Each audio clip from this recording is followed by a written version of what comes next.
So yes, we have just had what I believe to be the UK, or is it the world premiere of the Reign of Queen Ginnarra at the Romford Horrific 2025. Lawrie Brewster, a director that we know and love at this festival. How was that seeing it up on the big screen today? It's awesome, and I'll take the chance to pay tribute to yourself and to Spencer and the whole fantastic team at the Romford Horror Festival. We're all 100% behind the incredible efforts that you guys have gone to make this festival a success, especially this year. And it's a privilege to get the opportunity to show our films with such fantastic devotees of independent film, and it's an honour to be able to share work with you guys who are strongly supporting the festival by attending. So thank you all. You said the nicest things. So do me a favour, let's go down the line, and obviously we all know what movie that we're involved in, but what part did we play in the Reign of Queen Ginnarra? Director, with a lot of work, collaboration with the whole team, but director, producer, editor. Yeah, I'm Stephen Corrall. I played the Chancellor. I'm Megan Tremethick. I play Queen Ginnarra. I was also the makeup designer and second unit director. Thanks. Wow. Thank you. Yeah, I don't know why I'm here actually. No, I'm Shadi, but I'm also known as Navarro Ramon, and I was playing Regis, the double spy. I'm Sarah, and I produced the film along with Lawrie Brewster, as well as, more importantly, playing a corpse for approximately 20 seconds of screen time. Woo! And we didn't reach So with that, Lawrie, we'll pass the mic back down quickly. Where was the initial inception for this movie? Because last time we saw you, it was slaves, it was boobs, it was moobs. We loved it. And now we've got a massive, big, grand, epic tale. Where was the initial inception of this movie, and why was this the next movie for you to tell? Well, I had always enjoyed films like John Borman's Excalibur. And I felt that there was something missing in what I would describe as the romantic British era of filmmaking, kind of things that maybe Ken Russell or John Borman would do. I'm a nerd for all that kind of stuff. I also love history, and it was also an opportunity to try and produce something that was more ambitious in terms of the narrative storytelling, not on production value, because at the end of the day, we're all independent films. It doesn't matter. That isn't what matters. But having the opportunity to tell a story about the rise and fall of a royal dynasty, and whether you could do that with modest resources, is very important for storytellers such as myself, because normally it would just be like Netflix or something like that would maybe make something like that. And the kind of stories they tell are very limited and aren't as nearly as subversive, strange, certainly wouldn't maybe embody Lovecraftian themes like this. And so that was the most important thing. And then in terms of bringing the rest of our panel on board, what was it about this story that's like, yeah, I'm going to do this with Lawrie and we're going to make it epic? Well, working with Lawrie is always a lot of fun. And the team, great bunch of guys to work with. You go there and you're part of the family, and you get some good pizza as well. That's fantastic. No, it was epic, and the chance to film in Dunfermline Abbey, even though running around in my nightgown wasn't the most pleasant thing to do on a cold day. But yeah, no, you never know what's going to happen next. So get a phone call and yep, I'm going to be doing it. So love it. Thank you. Thanks, Lawrie. When I first read the script, it really struck me how the politics of the film had been fully conceived. It really felt like a full kingdom Lawrie and Sarah, the writers, created, and I loved that the whole script was filled with intrigue. Like when I first read it, I think I read the whole thing in one sitting. I couldn't put it down, because once I knew when the seer Death tells us someone's gonna kill you, Eldron, I was like, oh my god, who is it? So I had to know, and yeah, I love that to me, I felt gripped throughout when I read it, and it was an honour to be involved. So yeah, I feel exactly the same about the story, and this was the second film I'm pretty sure I've worked on with Lawrie, and the first like fantasy film I've ever done as an actor. So that was super exciting to delve into that kind of story and character, especially since he was a double spy. So I don't want to give the game away at the start, so I had to like hide it, but then also not make it obvious that I was a spy. So that was exciting. I guess the exciting thing for me with this one is we'd done a couple of fantasy films before, but this was by far the most serious, complex, focused on intrigue, by far the most epic and ambitious. So from a production standpoint, a little terrifying, especially having 10 pages of script to do in Dunfermline Abbey in 8 hours. But yeah, it's just, how could you not be excited to tell a story as grand as this? It's not often that comes along, especially as an independent producer. And how exactly do you, as the producer and Lawrie as well as the director, but how do you secure a location like Dunfermline Abbey to film in? I'm pretty sure it's not, we're working at a certain level here, we've got certain budgets, I'm sure it's not cheap. But how do you secure a location like that, and what does it take? What kind of favours are you calling in? Well, to start with, it's a lot of filling out forms, a lot of inventing risk assessments. We promise no one will fall over. And just a lot of, please, could you just give us another extra hour and we'll give you some pizza at the end of the day, and maybe somebody help and let us in just a little early so we can set up a bit more. And then in terms of like just getting as much content as we possibly can, that's a lot down to Lawrie and his very, very strict shot lists and very strong idea of what exactly we have to do in what order, so you can get the absolute most out of the location for the, excessive amount of money that they charge. And with that, when you are working on budgets like this, low budget independent filmmaking, you have to get creative. You have to get a little bit outside the box with your thinking. Is there anything you can think of as a producer, as a director, but also as the cast? Is there anything that creatively you came up with on the day on set that absolutely just makes the film that little bit better?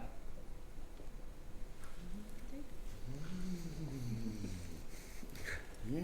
Not all at once. Okay, yeah, sure. That's a Lawrie question. Give the actors a moment to think. I mean, I'll pay tribute to the cast for this. I mean, when I'm a strong believer in collaboration, and I always and an organised shot list. You know, a very organised shot list. You know, I think of Stanley Kubrick and Akira Kurosawa. I think amateurs.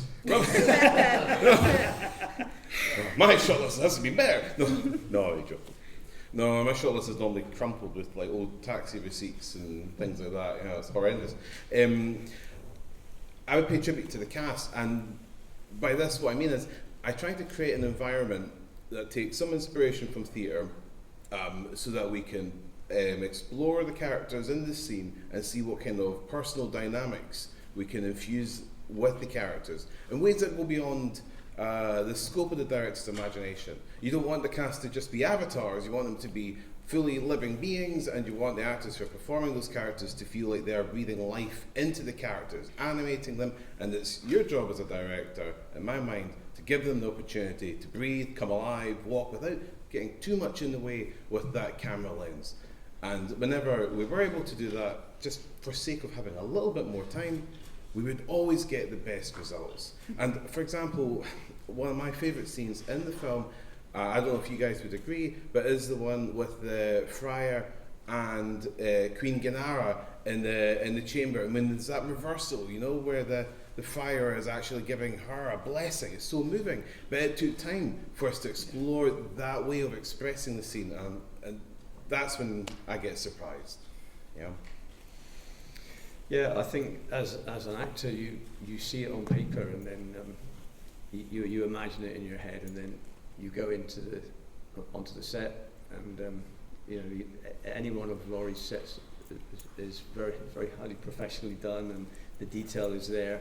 But when we came out of the studio and went into the Abbey, that lifts you up another level as well. So when you're in that environment, you know, you are a chancellor. You know, you feel that role even more. So anything that's added on the day, I think, is enhanced certainly by that type of notion.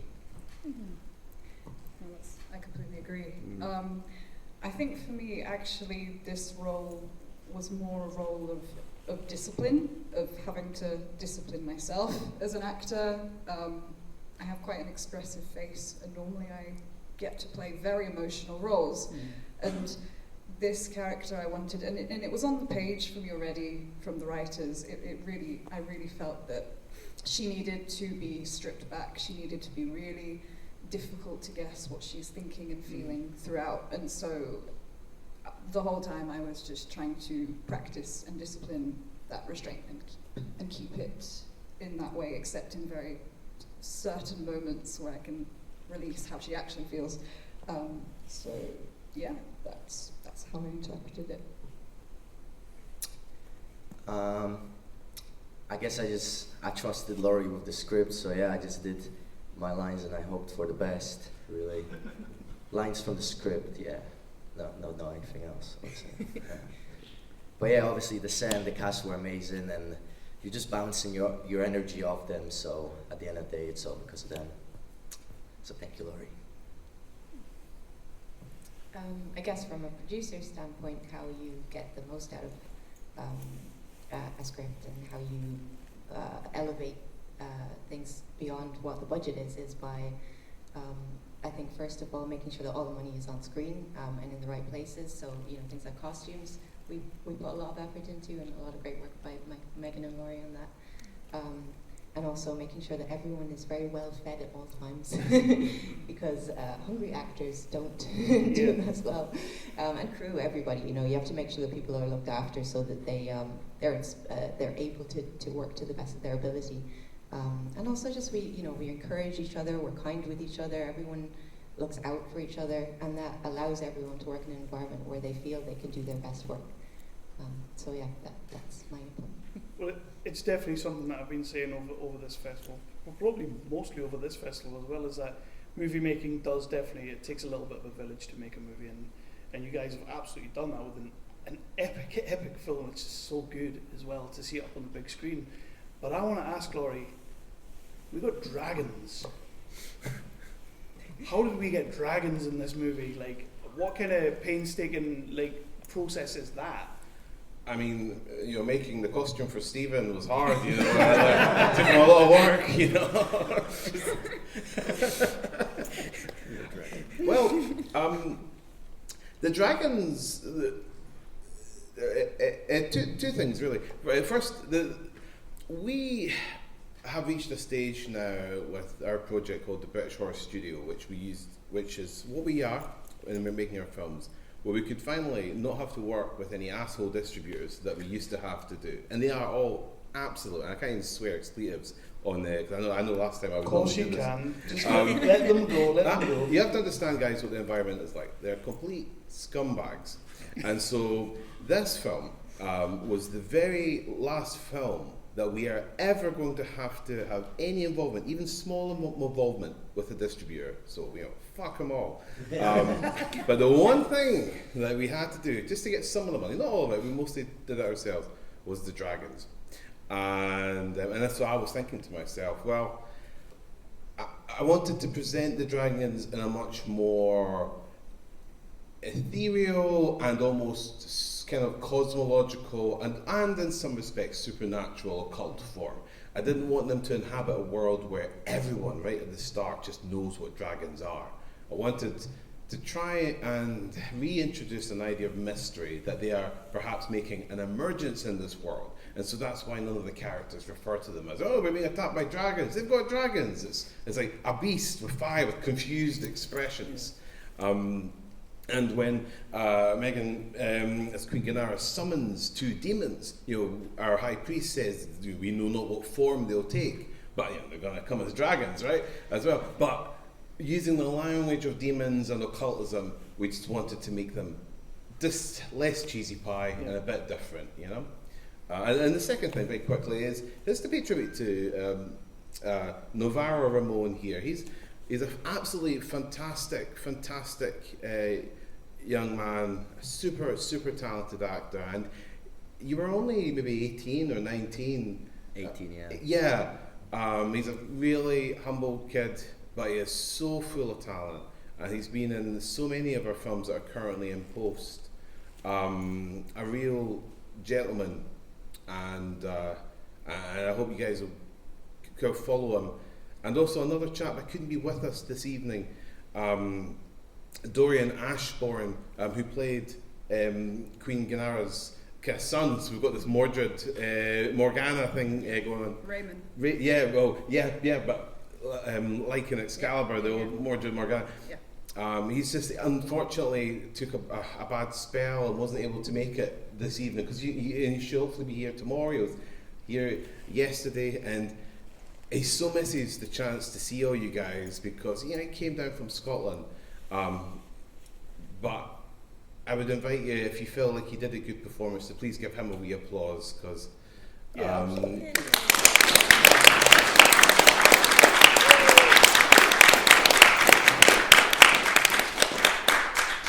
I'm not, though, because he didn't make me coffee properly when I was working last. But I'm glad the rest of you guys are more merciful. Dodgy coffee, dodgy pizza, no samosas. So, come on. If there was one thing that you are making movies, Lawrie, you make a lot. You got a lot of movies in post as well. We've seen a few of your movies in the past, but and this goes to everyone as well in terms of the filmmaking process. If there was one thing that you could debunk, like a myth you could debunk about filmmaking that people make it seem as if it's going to be a hard trek to get into the industry, what myth would you like to debunk? Almost like, I don't know, a little bit of inspiration for someone to take on board.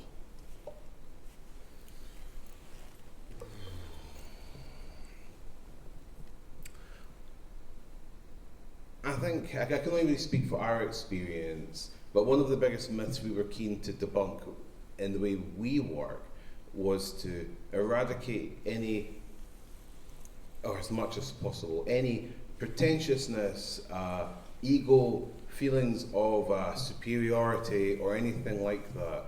The distance that is created between the publicity, distribution and customers create this illusionary world of two islands. One that is ivory towers, and the other one which is, us living lives and looking up to, these people as somewhat fancy.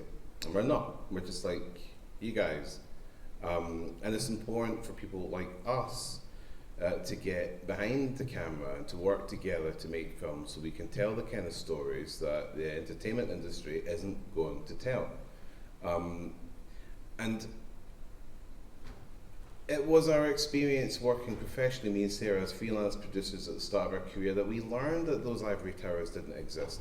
No one was ever as successful as they made out. No one ever got paid as much as they ever made out. And everything was a lot more shit than you would have thought. Which made you wonder, why spend your entire life in a career where you work to maintain the facade and the illusion of success, when really you should be deconstructing the myth so that you can really connect with your audience, your fans, to say better a word, but I mean that in a shared way. For we're all fans of Lovecraft or horror and things like that. That is the future that we need to promote for independent film.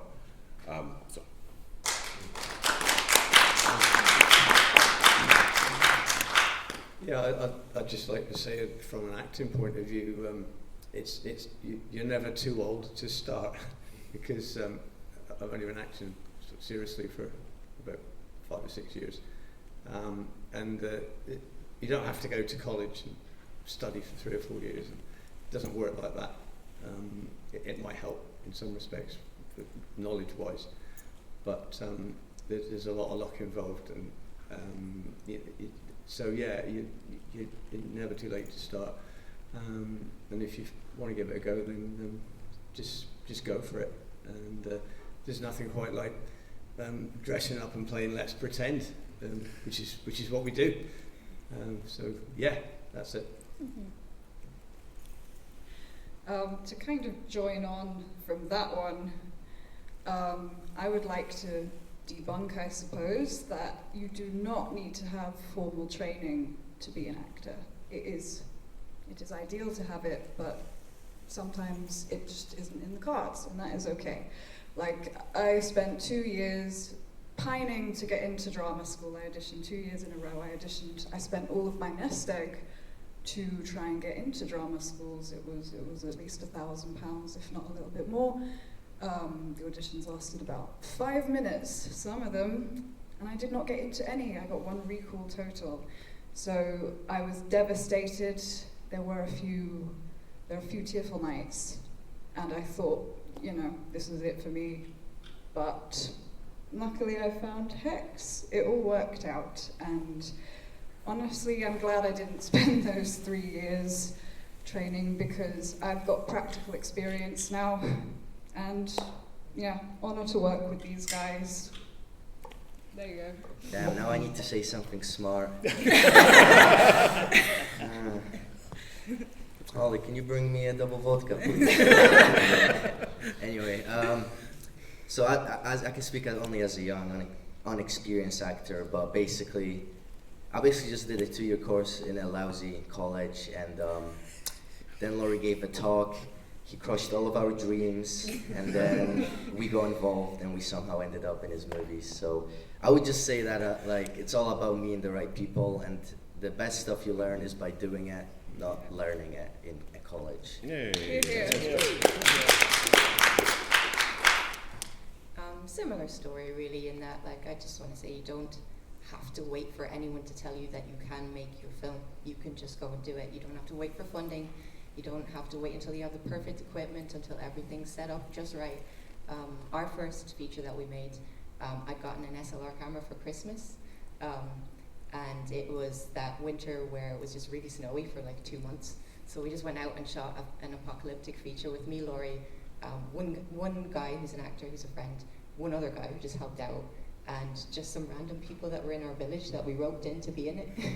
And from that one feature, we managed to get a little bit of money that we put towards our next feature, and literally the rest is sort of history. So I would say just go out and do it. Don't wait for anyone to tell you that you can, or that you're good enough, or that you have the right, the right equipment, the right money. Just do it. And then, I think whenever you take a risk, whenever you leap like that, things kind of can fall into place. You find your people, you find your groove, and things will sort of work out if you're brave.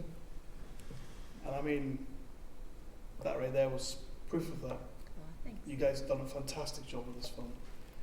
Do we have any questions from the audience? You will have to shout. Unfortunately, we don't have any mics, but yep, we'll go on there. Thank you very much for that film. That was fantastic. The characterisation was very good in it, I thought.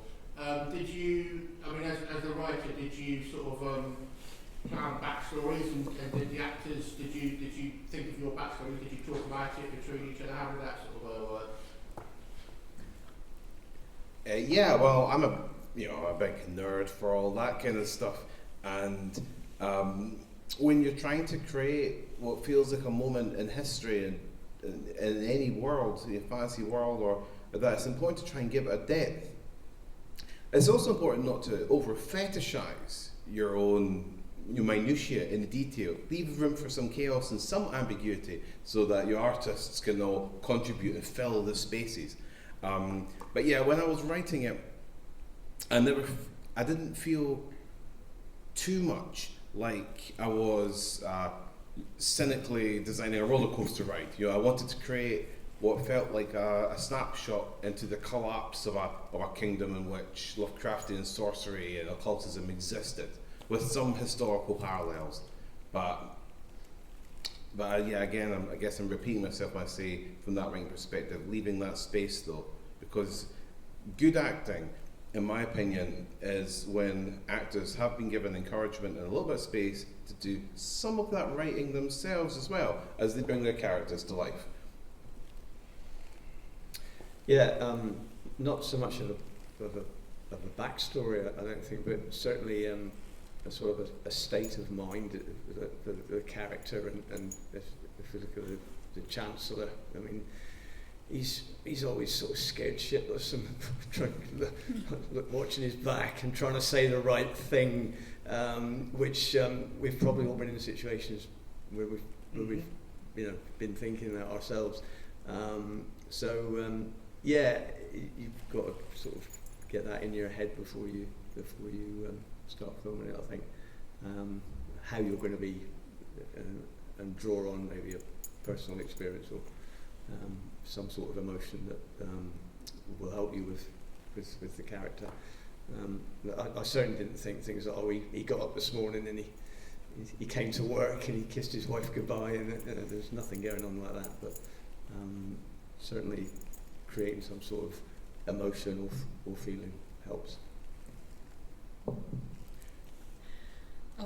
Yeah, I did have a long conversation with Lawrie before we started about how Ginnarra rose to power and became queen. We talked about how she approached the Council of Dukes, how she created, well, they became her allies in the battle, and then how she murdered my character's father. And that did really help, actually, just to give me that context throughout filming, just to know like where she's come from, how she actually rose to power, rather than just assuming it.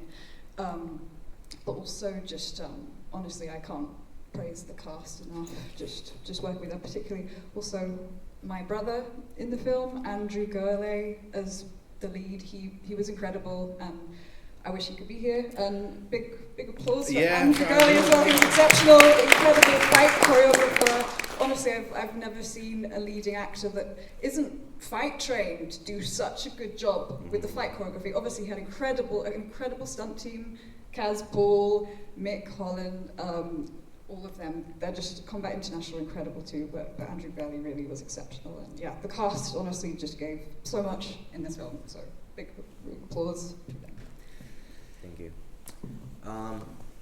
I would say the biggest challenge was that I couldn't make the fact that my character was a spy his personality, because obviously that's like, well, everyone knows.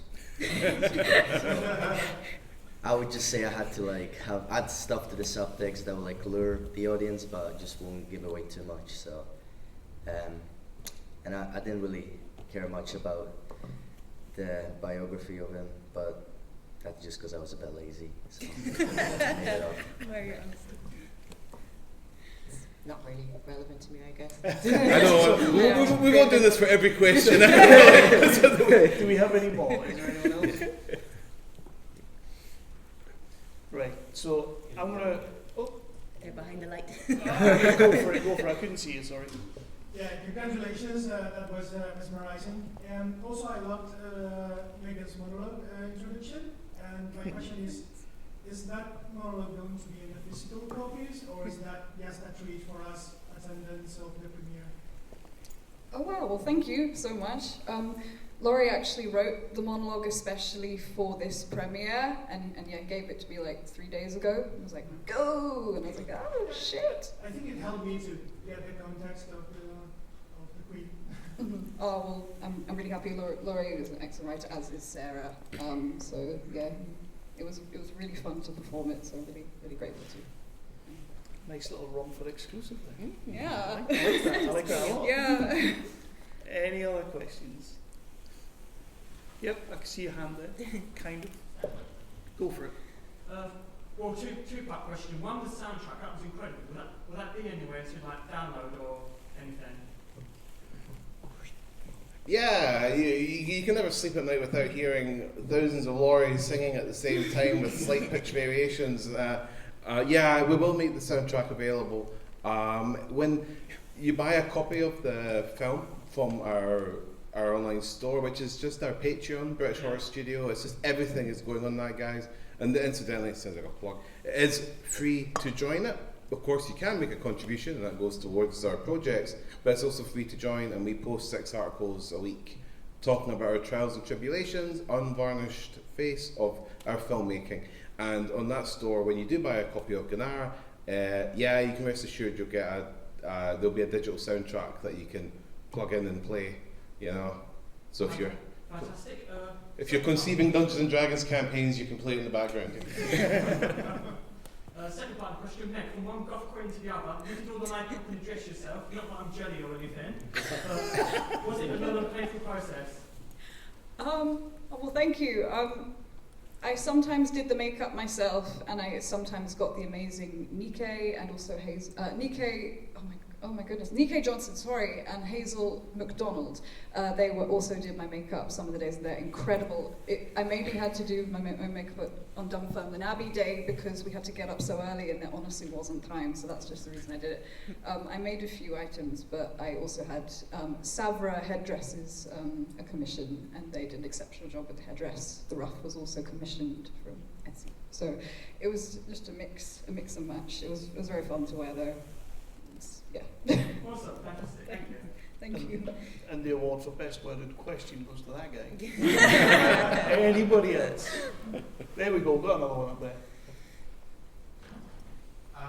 Yeah, I was just wondering, in terms of the technology used in the filming, I did like a film studies degree 30 years ago.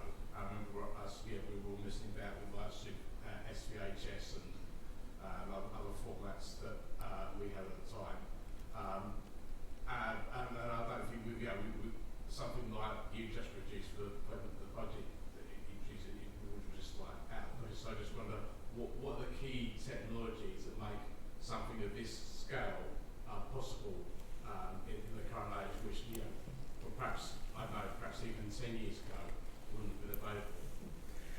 Yeah, my initial work, before I did anything in film as a director or a producer, was I worked in post-production VFX. Like, that was my thing. Now, don't get me wrong, I wasn't like industrial light and magic. You know what I mean? I was a regular Joe. Cutting out people on green screen, 2D compositional effects, and my cousin Michael, who can't be here, he's almost like a genetically engineered post-production person, like a silicon man that when he emerged in this world, you can only imagine being behind a computer doing visual effects. And for him, he gets turned on with things like volumetric effects, so like between us, I'm going to make this pretty brief because it's so boring. We're going to have to talk about this in the bar mostly. There's a range of 2D compositional effects and 3D compositional effects, as you can see. And the evolution in technology has mostly been, I would say,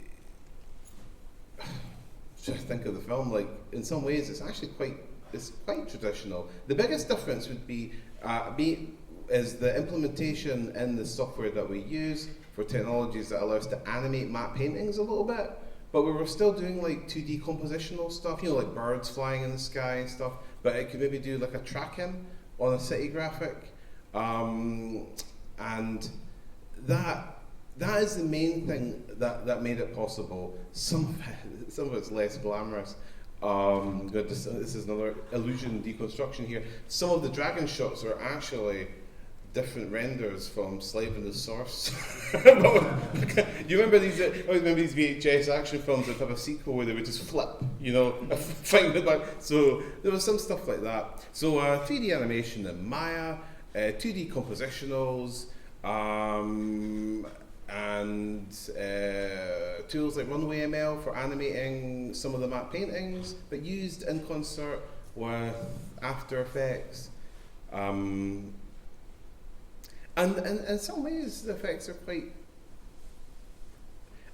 I would have thought they were quite primitive in actual fact. Okay. So it's kind of, so with your question, it's about like, how do you do these amazing things? It's like, they're quite modest, but maybe the detail of the matte paintings and their animation make it seem a bit more cool, because we felt we were being quite modest with the effects, and of course we had to be, because we don't have time to spend the money to make them fancy, but enough so we could just tell that big story.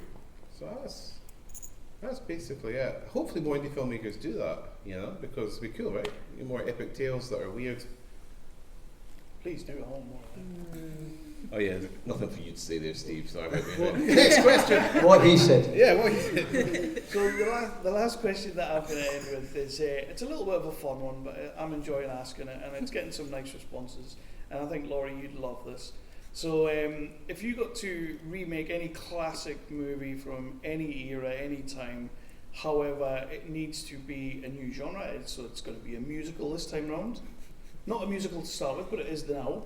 But also your cast is made up of puppets. What movie would you do? And this is for everyone as well. I want a movie from everyone. Absolute gonna have to go bastard. now. Anyway, that's a question.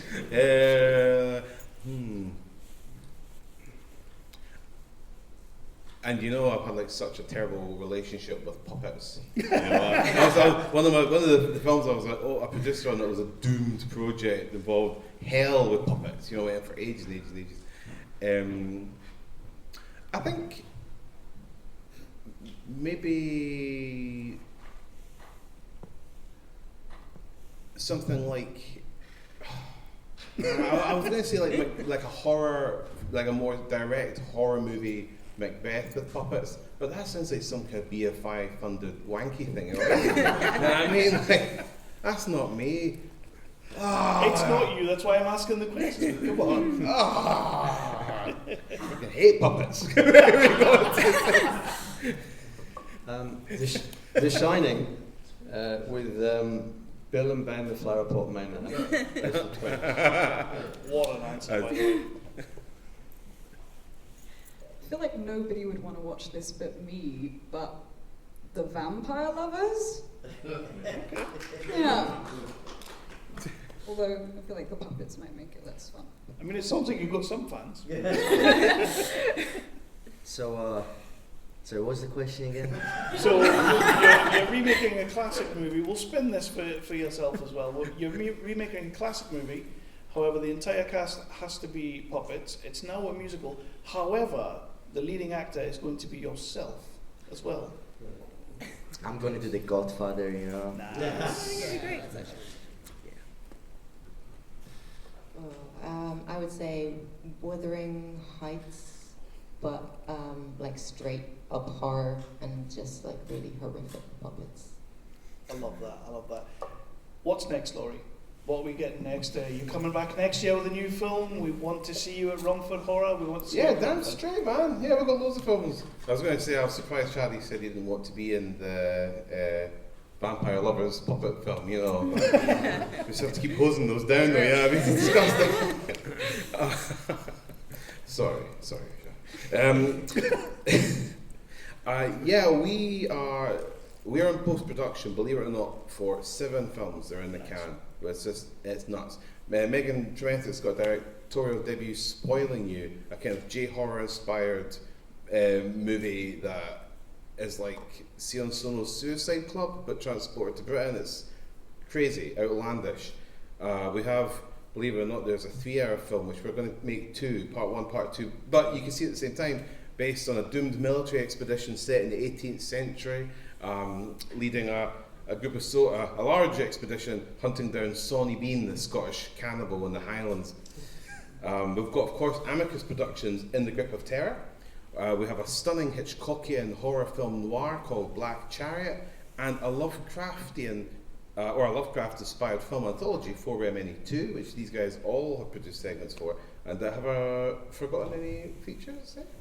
The Horrid Screen. Yes, that's right. That sensual voice that called out from the audience is a found footage horror film that the guys in the British Horror Studio have been working on as well. So we'll be presenting any of these films that we can get finished. We are 100% behind the Romford Horror Festival and believe heart and soul with everything the team are trying to achieve here. And nothing would give us greater pleasure or be a greater honour than premiering our films at this event. In collaboration as well with partners like Nerley and everything that are working with the festival and doing great stuff. This is where it's at. Well, guys, you know we love you here, so we can't wait to see whatever you bring next. All these films, we want to see them all. Please do, everybody, give a round of applause. This was an absolute fantastic film.